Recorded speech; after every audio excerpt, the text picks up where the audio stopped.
चिड़िया और बंदर। एक जंगल में एक पेड़ पर गौरैया का घोंसला था। कड़ाके की ठंड में 3-4 बंदर उसी पेड़ के नीचे आकर बैठ गए। ठंड से कांपते हुए एक बंदर बोला, अगर आग मिल जाए तो ठंड दूर हो सकती है। दूसरे बंदर ने कहा, यहाँ सूखी पत्तियां पड़ी हैं, इन्हें इकट्ठा करके ढेर बनाते हैं। सब बंदरों ने पत्तियों का ढेर बनाया और सोचने लगे कि आग कैसे जलाई जाए। तभी एक बंदर ने हवा में उड़ते जुगनू को देखा और चिल्लाया, देखो चिंगारी उड़ रही है, इसे पकड़कर आग जला लेंगे।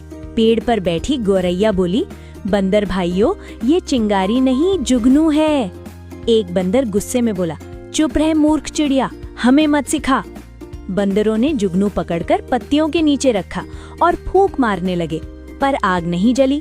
गौरैया ने फिर समझाया, पत्थर टकराओ या लकड़ियां रगड़ो, लेकिन बंदर और चिढ़ गए।